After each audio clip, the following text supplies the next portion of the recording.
Hello. For those of you that don't know me, my name is Sarah Davis, and I am here to tell you my mental health story. And I want to start by showing you this picture. And this really is the picture that I'm basing my story on. My story is called Fake News. I'm not going to Donald Trump it out. I'm a little bit crazy at the moment, but not that mentally ill that I'm going to Donald Trump it out. So, just a slight kind of take on his attitude. But fake news. So, I am blessed or cursed with an ability to hide in plain sight. This photo was taken on the morning of my breakdown. I posted this on Facebook at 8 a.m. with the caption, "Today is sponsored by No. 7 Makeup and Snapchat Filters." By 5:30, I was sat in my car, in my drive, completely unable to move. I was paralysed with fear and a real sense of my own impending doom. I genuinely thought, and if I'm brutally honest with you all, I wanted to die. No one knew, not even the people that I share my home and my life with. I had managed to perfectly construct and hide in my own very personal version of hell, completely unaided, and without even really noticing it myself. Every brick was placed so slowly over time that I never realised the size of my wall. And it took my own body and my mind to portray me in the most horrific way, to make me stop and really look at the damage years of ignoring me had done. Looking back at my picture and my social media post, it's obvious to me that I was basically screaming to the world, I am faking it. But I just couldn't find the actual words to express it. I'm not even sure I consciously knew at that moment. I needed to be forced to evaluate my life and the choices I made every day. And if you know me being me, I needed to be forced in a very spectacular fashion. It was quick. It was so quick, it literally felt like a switch had been flicked on. It was brutal, it was honest, desperate and painful. I was so lost and I was so far from my home. I was so completely desperate to claw my way back. But I slowly accepted the constant darkness and sudden bursts of panic, and I didn't fight them. I just couldn't. For 10 days I fell deeper and deeper into my rabbit hole, and every day more of me seemed to disappear. I didn't eat, I didn't drink, I didn't sleep, and I didn't talk, and I actually didn't even open my mouth. I was so terrified. But then I was forced to visit the GP. Personally, I didn't see the point. But luckily I wasn't given a choice. Tough love was the order of the day. My mum, all mums, they're actually magic. I was told that I was malnourished, dehydrated, sleep deprived and in fight or flight mode. And in fact, I'd been stuck in that mode for a whole 10 days. And what was happening was just one massive anxiety attack. The vomiting, the animalistic sobbing, the heart beating out of my chest and the hot sweats that made me feel like I was going to pass out, and all of that unexplained fear, it was all normal. It actually had a name and it had a possible treatment and people recovered from it. This was mental illness in all of its shitty glory. And that seems a really crazy thing to say because it's really obvious, right? But honestly, I didn't know I was ill. I didn't know I was suffering from a mental health condition. I thought it was just my life now. I thought I'd done something to deserve this punishment, and I just accepted it, to be fair. I rolled over and I let it wash over me. I was just so tired of my fake news story. And then there were complete contrasted moments that made me feel I could have chopped my own arm off to feel better. But when you're in the middle of it, living and breathing it, clarity in your thought process is not a given. Someone needs to tell you the cold, hard facts. And once I heard it, I had to process it. I sat at home with the GP's words like a physical punch in my face. I realised something in that moment though. My hell had a name, and with that name came a small element of control for me. I started to look up what anxiety and depression meant, what the symptoms and the treatments were, and oh my God, that was me. It was exactly me. So my very wonderful GP prescribed me an increase to my current levels of antidepressants and beta blockers to limit some of the physical effects of my panic attacks, but these came with very strong advice. Pills can't take this away. They can only give a relief from the physical so you can tackle the mental and talk to someone, Sarah, fight. And I never imagined I would. I honestly thought it was a ridiculous idea. How on earth could talk help anybody? And if you actually do know me, you'll understand how ill I was at this point, because I didn't see the point in talking, and I love to talk. However, there was a tiny little voice in my head. I could only just hear it over the constant noise of the chaos I was living in, and that voice was me, the real me, begging with what little strength I had left to just open my mouth and verbalise the hell I was trapped in. I listened, I reached out, and I called EAP. And from that moment, the call handler answered the phone. I was caught, like a falling object, straight into the safest pair of hands I could have asked for. I only managed to give the advisor my name, where I worked, and my date of birth, and that took everything. I hadn't spoken in so long that it felt alien. It sounds odd, but imagine a ventriloquist dummy. The mouth is moving, but it's not really them saying the words. Someone else is doing that for them, and minus that creepy hand up my bum. That was what it felt like. Someone else was doing that talking for me. Anyway, the lady on the other end of my lifeline was a trained counsellor. She recognised instantly how poorly I was. She gave me some advice on how to keep myself relatively level and promised me that I would have access to someone as soon as it was physically possible. And within an hour, my hero, because they don't all wear capes, was on the phone booking me in for my first face-to-face session. I met my counsellor the next day and I began my journey home. For the first 2 sessions, I didn't really talk.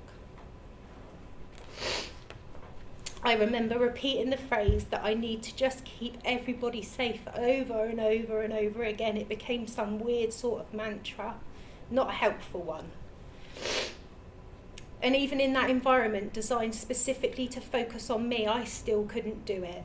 I still wanted to distract myself with the need to pour my strength into everything and everybody but me.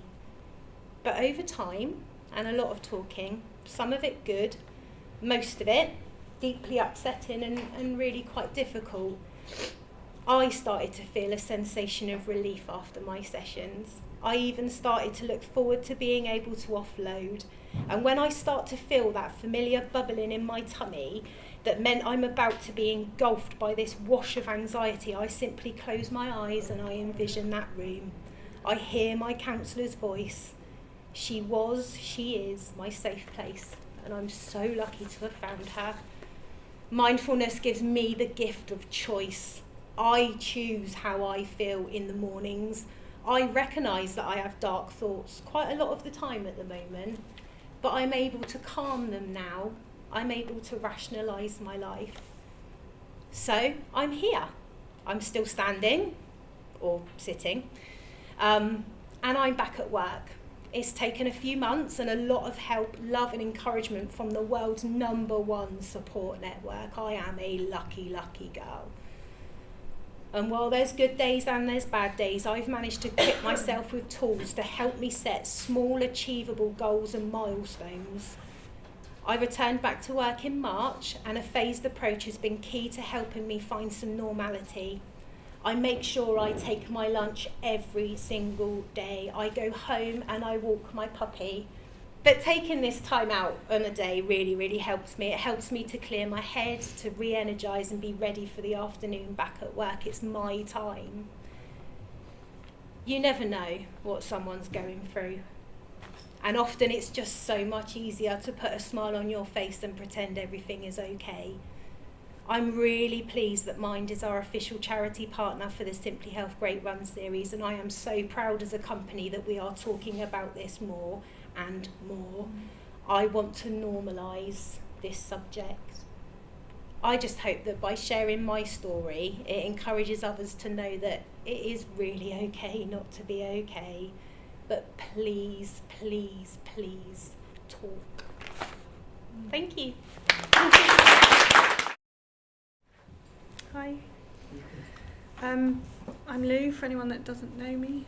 I have a little boy called Kit who will be 2 in August, and my husband John works here as well. You might know him. I'm really lucky. I'm lucky as a parent to have a big support network. My mum lives nearby and my in-laws live nearby. I've got a really good supportive bunch of friends. I'm healthy, my whole family is in good physical health, and I've had a pretty good career so far in life. So with all of that in mind, it sort of, a question I often ask myself, or have often asked myself over the years, is what have I got to be so depressed about? And that in itself is a really damaging thought. All it does is perpetuate the stigma. It creates a barrier against asking for help. Comparing ourselves to others in terms of looks, lifestyles and aspirations is already proving to be damaging enough to our mental resilience. But it seems as though, not content with that, we like to compare ourselves to others when we're ill as well. And I'll just liken it to another example. You're walking along and someone shoots you in the foot. It hurts. You can't really carry on with life, and if you leave it, you know it's going to get worse. But then you see someone else walking along who gets shot in both feet, and you know they have had a hard life already, even before being shot in the feet, and you decide that comparatively your situation isn't really that bad, and so you just decide to live with it. It just wouldn't happen, right? It's actually, when I wrote that down, I realised that is the stupidest thing I've ever heard. But I've only come to realise that with the benefit of hindsight and experience. So I'll tell you a little bit about my experience. I had my little boy 21 months ago by emergency caesarean section at 2.5 weeks overdue. Physically, I had a great pregnancy, no sickness, worked out until I was about 8.5 months, slept like a baby, which was just as well. And mentally, there were no glaringly obvious signs, although interestingly, some ex-colleagues said they did see a change in my personality and behaviour before I went on mat leave. Having Kit was a truly horrifying experience. I'd like to honestly sit here and tell you that everything was fine once they handed me my baby, but I'd be lying. I felt angry and sad and shocked and tired and panicky and in an awful lot of pain. But I didn't really feel any love or warmth in those first moments with my new son. I sat in the dark that first night alone on a ward and felt utter doom and despair at the situation I found myself in. Over the following weeks, I rationalised those feelings and put them down to just the extremeness of the experience. To be honest, I was so sick of talking about it and having to relive it every time I did, that I made jokes and I trivialised it, telling myself and others it was no big thing and I was fine. There were people in much worse situations. I'm big and I'm strong and I'm brave and I'm not a victim. And of course, none of that was really true. I felt utterly like a victim. I felt weak, and perhaps the most powerfully damaging feeling I felt was shame. I was such a failure. Childbirth is supposed to be this really natural thing that you spend 9 months preparing yourself for, to feel in control when the moment arrives. And then when you do, when it does arrive and you lose control, well, that could be shocking for anyone. And when you are the world's biggest control freak, it shocks you to the core of who you are as a person, and it became my constant source of shame. This all continued to spiral on inside me while I did my best to put my brave face on for the rest of the world. Those around me were oblivious, so clearly I'm a good actress. At about 7-8 weeks postpartum, I was having some issues with breastfeeding, and that was just the tip of the iceberg of shame. I just broke. My mum said to me one day as I was struggling, "Why are you so angry with him?" Angry with Kit. And as I replied, "I'm not angry with him, I'm angry with myself," it was as though I admitted something really dark. and it just drowned me in that moment. I don't actually remember much from then on for a little while, although apparently I handed Kit to my mum, got into bed and stayed there for a week, refusing food and drink, didn't talk, kept my mouth shut, stared blankly at a wall. The only tangible thoughts and feelings I can remember during that time are hallucinations of my father, who is an abusive drunk and who I don't have anything to do with, who was sat by my bedside in my hallucination laughing at me for being just like him, and hearing Kit cry in the night in the next room, and the feeling of immense pain I felt hearing that but being unable to get out of bed and do anything about it. And then one day a mental health doctor came to assess me. I was admitted to a secure mother and baby unit in Winchester, narrowly avoiding being sectioned. I was given antipsychotic medication, which is hardcore stuff, antidepressants, and monitored constantly. It was one of the most scariest places I've ever been to, like something out of a horror film, despite the fact that the staff are lovely and they do their best to make it as comfortable as possible. There you are very aware that you are in a secure unit. There's no curtains, there's no shower curtains, there's no cables because of all the harm that you could possibly do to yourself with those things. And it was genuinely the lowest point in my entire life so far. I didn't stay long. I discharged myself as I just couldn't stand it. Even through the darkness, I knew in my sort of lucid moments that it wasn't the right place for me. It wasn't part of my recovery. But the drugs that I was given while I was there did help me to get my head above water enough to hold a coherent conversation with a professional. And I was formally diagnosed with postpartum psychosis, which is a relatively uncommon escalation of postnatal depression. From then, I started to get better slowly and with frequent off days and relapses along the way. I had a bit of face-to-face CBT, which I've had before as well, and it really is brilliant. But quite honestly, particular cognitive behavioural therapists that I was seeing, I found them very annoying. So, so I found an online course and continued with it that way, and that worked for me. So in all of that, there were a couple of deliberate choices that I was still able to make for myself about the care that I was to receive to get better. So I wasn't completely helpless. I continued with the antidepressants for a while along that side too. The CBT helped me to realise that I needed to regain a sense of self-worth, something to be proud of other than being Kit's mum. For me, the conclusion was to return to work. So 7 months after having Kit, I came back to work 4 days a week. Now, as all of this had happened while I was on mat leave, my line manager didn't actually know. She was completely unaware. I told her on my first day back, and credit to her, she handled it brilliantly. No fuss was made, just an understanding that this was really important to my recovery, and I had it under control, and she was there if I needed anything. Over the next few weeks, I spoke about my experience in the context of work. Mental health was and continues to be a hot topic in Simply Health markets, and the opportunity to openly reference and draw on my experience was probably the first time I can associate with the phrase bringing your whole self to work. I also did some reflecting on my lifestyle and habits outside of work. I realised how important exercise is to my mental resilience and ability to cope with stress. And whilst I'm far from being a habitual exerciser, it's one of the coping strategies I find most effective. I don't drink as much as I used to, don't get me wrong. I still drink, love a G&T, but I'm conscious of the difference in attitude between drinking because I fancy it or because it's a social occasion, and drinking because I feel I need a drink to cope. I dropped my baggage as well, so I actually cut a few friends and acquaintances out of my life that were poisonous and not bringing anything positive to it.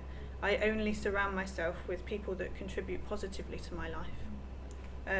I stopped caring about being the perfect mum, and consequently, I found people who also didn't care about tummy time, or baby sensory, or whether or not breast is best. I found my people. There are so many positive things I've taken from my experience. I believe I appreciate my son even more now as a result of all of that. He's the love of my life and constant source of joy. It was a major test for my marriage fairly early on. Vows don't actually mean a thing, but knowing you can withstand trauma like that with another person and they'll still stick with you, that means everything. I fundamentally changed as a person, but actually I like who I am now more than the person I used to be. So I can say I like myself, and that's a really big thing. My experience has helped others. I won't go into detail, but I've been able to offer some practical advice and words of support to a few people in similar situations since. It's made me better at my job, I believe. A big part of my job is to understand how emotional needs and human nature translate into good business and good business ideas. I still get scoffed at and challenged frequently on the relevance of that within business, which I find amusing. Ignorance is bliss, I guess. I have the confidence to sit here today to talk to you all free from shame about something that's really important. I'm sure some of this will have resonated with a few of you. It may spark a conversation, and that's what we need to do. Thank you and well done to Simply Health for facilitating that. There are many mental illnesses which can be prevented through making healthy choices and employing the right strategies to help you cope. But you can't prevent all of them. Some of them will just happen. And if you can't prevent them, then I believe they offer us an opportunity to learn and be better, nicer, stronger and smarter human beings as a result. That's it. What do you think is the best thing that Simply Health could do to actually create an environment where any of us could talk about mental health? For me, I think it is internal health as well as external health. As Lou quite rightly said, if someone shot you in a foot, you are not going to ignore the fact that you've been shot in a foot. I think the more we talk about this stuff, the more we normalise our internal health, and the more we will take that shame part away. This is normal. 1 in 10 people, 1 in 5 people, someone in this room, all of you in this room at some point will be touched by mental health, whether it's your mental health or someone else's that is in your life. And the more we talk about it, the more we open up that culture and remove that shame and be proud of our people. We hire 1,500 people now. There have got to be so many stories like mine and Lou's, success stories. These aren't sad stories, they've got dark moments, but me and Lou are successes, and we're successes because we felt safe eventually to be able to open our mouths. And EAP and all of those things that we offer are brilliant. For me, the most important thing I had was the leadership and the people I report into. My manager and my department, who I can't look at any of them because they're in this room, so I don't want to look at any of them, I'm going to look at the floor. How lucky am I to have felt so safe in that department that I could open my mouth and talk to these people? To have my phased return, to have brave management to tell me when I needed to stop and I needed to listen. All of that is because of how open we are as a team of people. No one was frightened to say to me, Sarah, that is an unhealthy decision. That's think, that's calm down. If it was up to me, I would have come back to work 9 till 5, straight away. It was Julie that told me that I shouldn't do that and encouraged that. And I didn't feel guilty because of that. I didn't feel like I was letting CCAS or Julie down because she was stood next to me. That's what you can do. Just be kind, just be patient, just be open, and just listen, properly listen. Because actually, if you really listen, most people are telling you their stories, they're just not using the words that you would recognise. So, Yeah, that's a really important point. I think we're already doing a lot. We are doing a massive amount. I think it's a leading by example thing, and I don't think it means that every member of the leadership team is forced to stand up in front of a room full of people and share their mental health journey. I don't think that's appropriate at all, and you can't force people to talk about things they don't want to. No. And I don't think it needs to be I think it could be far more subtle than that. It's about trying to weave it into everyday conversation and just being mindful that it's all right to tell somebody in the context of a completely different conversation. Oh, when I wasn't feeling very well a few years back, I suffered from so and so. You don't have to go into any more detail, but that chips away at the stigma rather than tackling it head on. So I think there's more that leadership could do from that point of view, but I think we're already doing a lot.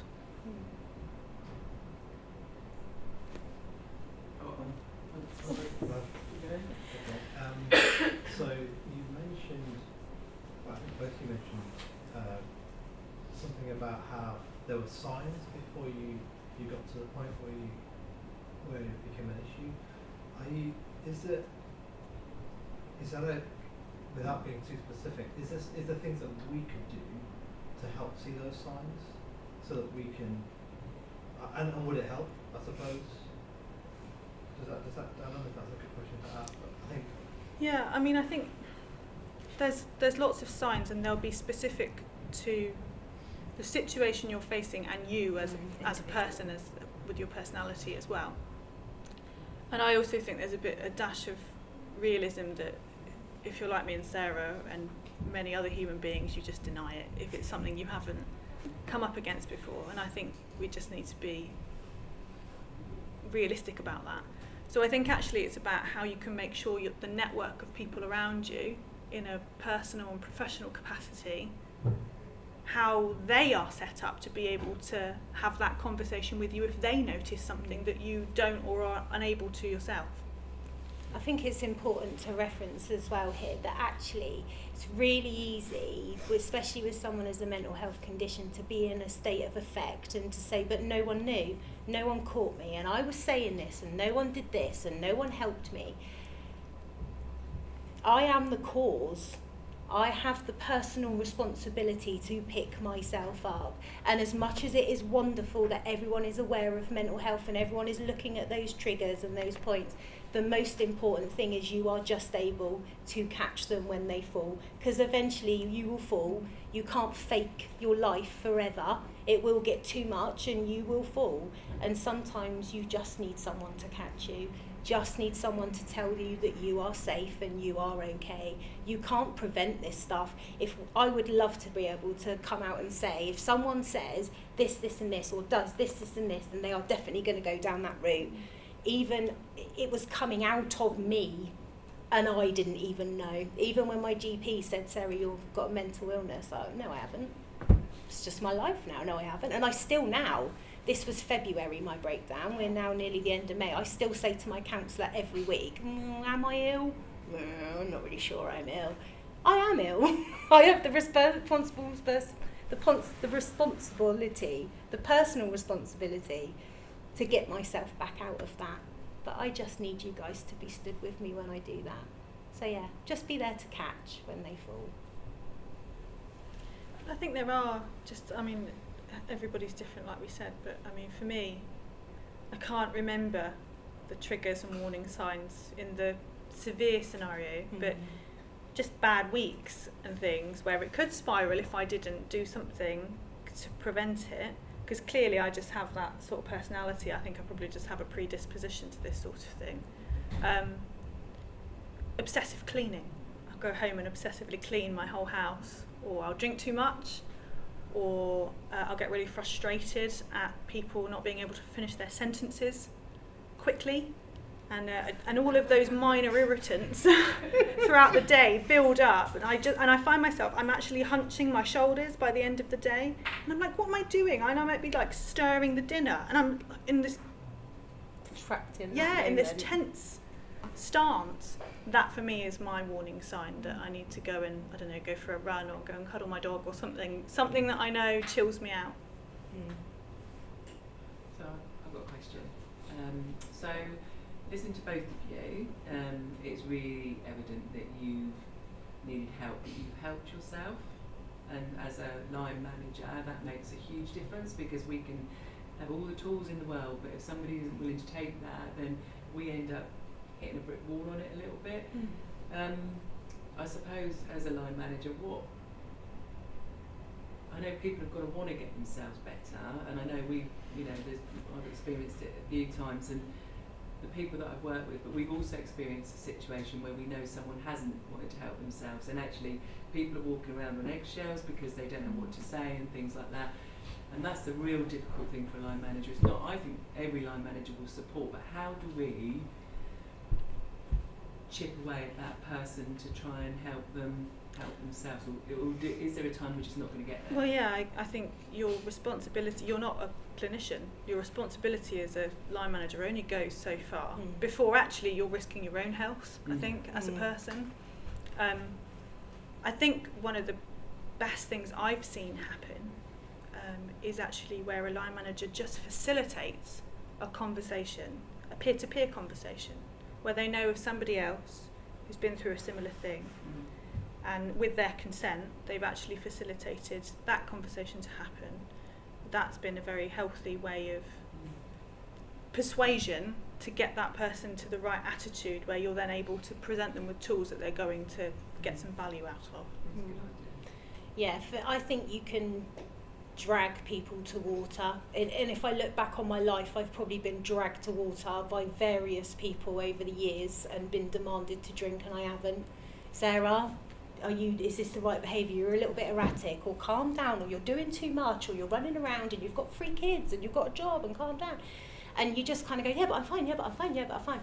Whether it needs to come and punch you in the face before you realise, actually, I am not fine and I do need to pick myself up. Whether everyone needs to reach that moment or not, I'm not sure. I'd like to believe that everybody has that capability inside them. I've seen people not harness that strength. I think the most damaging thing about mental health is the effect that it has on other people and the people that are around you. It behaves a little bit like a poison. And if you don't have personal responsibility over your recovery, you kind of say and do stuff which makes people around you really, really uncomfortable. I can only talk for myself.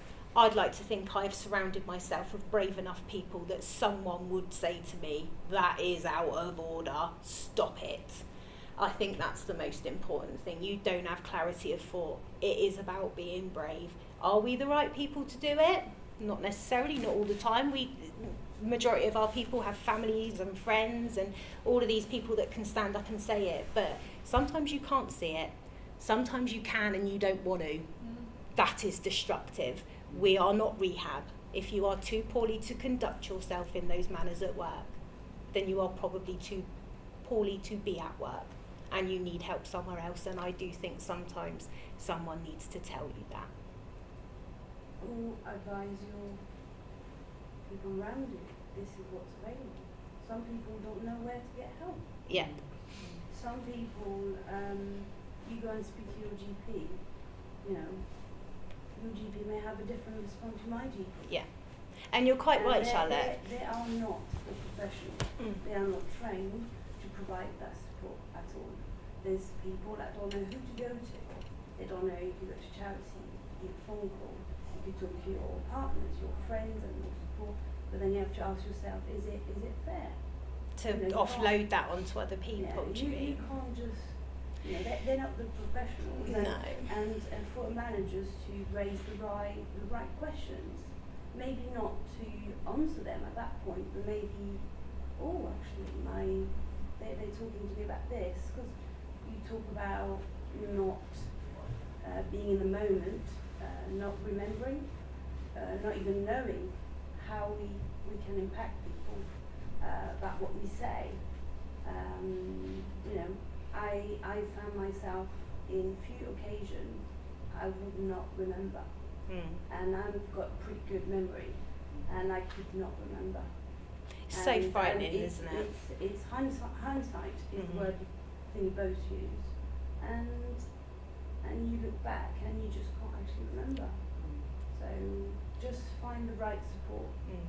Try to surround yourself at work, at home. Find a way to go through it. I agree completely. I think the danger is with all of the tools that are available for mental health, until you are mentally ill and can't actually bloody do anything about all the tools, No one tells you about them. No one talks about them. Don't talk about mental health when you're healthy. You only really talk about it when you're poorly, and then you're too poorly to do something about it. There is so much out there. So much out there.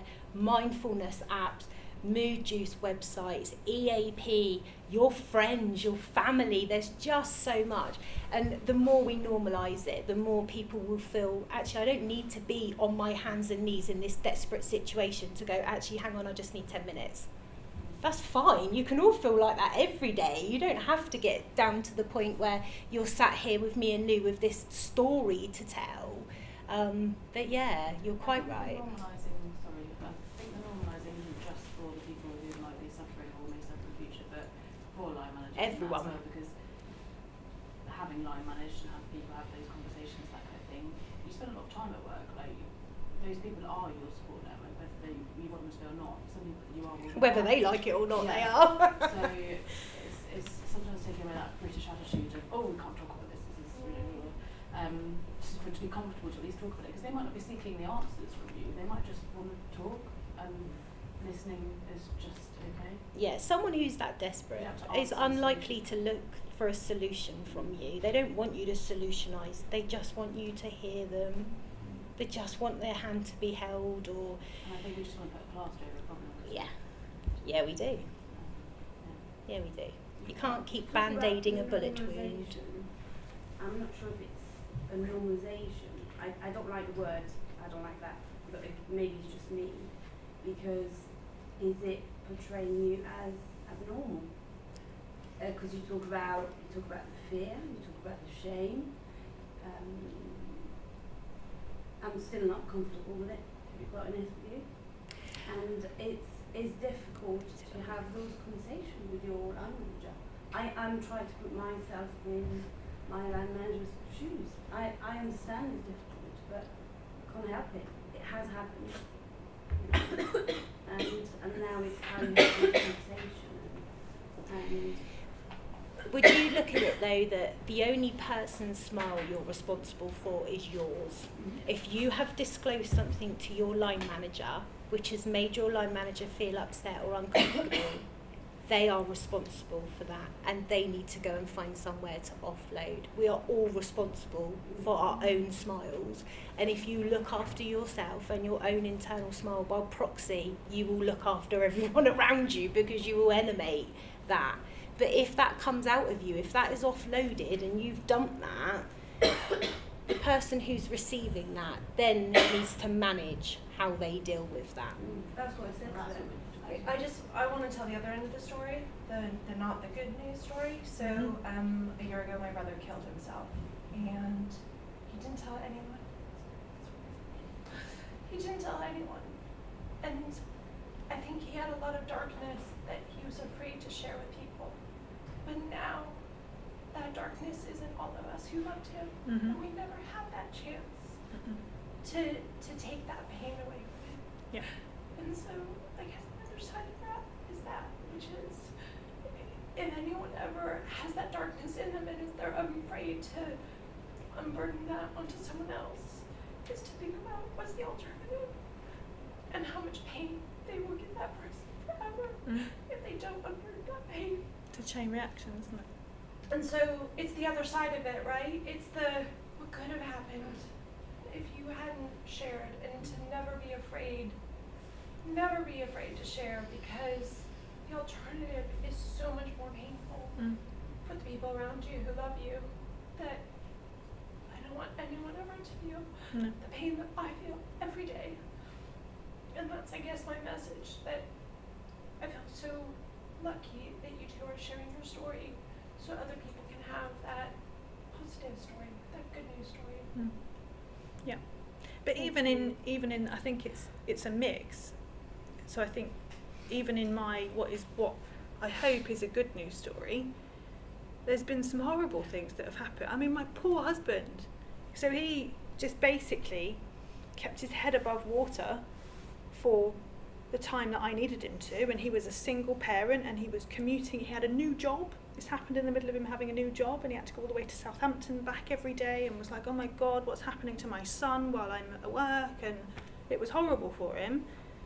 But he kept it together, and he then felt, after I was better, he then got his breakdown at that point. He then experienced it afterwards. When he felt he could let go a bit and the balance was restored, he was like, what on earth have I just been through? And the effects of that on me. So even when it's not extreme and it doesn't end badly and it's a good story, there's still horrible after effects for people that go on and on and on. Just know that it's never about wanting to go. It's just not being able to stay. That's all it is. Never want to go and leave everyone with that pain. You just can't stay. You should just know that.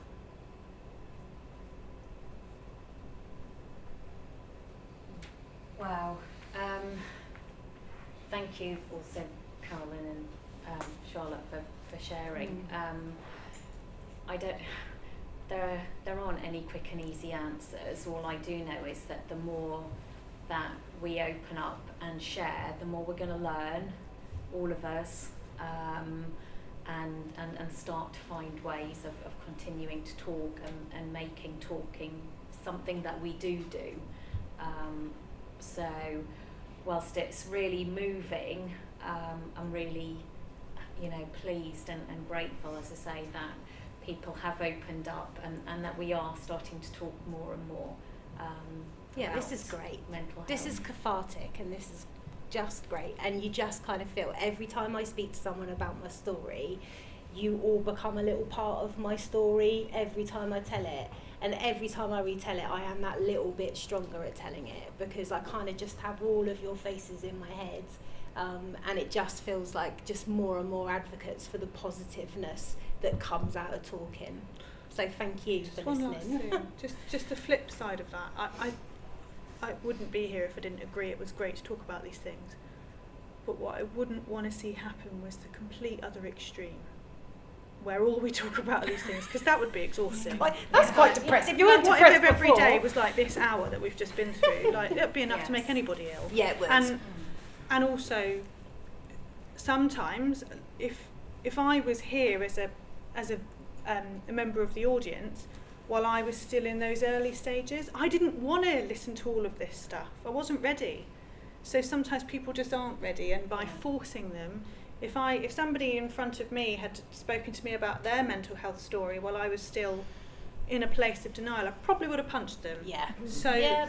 I agree with you. we've got to be mindful of that as well. It's good to Yeah. talk, but there's a limit, I Yeah. think. And talking doesn't always need to be about the dark side of things. Talking can also be about the strategies and Yeah, the the things practicalities. that are really great, Yeah. that are working for us. Yeah. So really good point.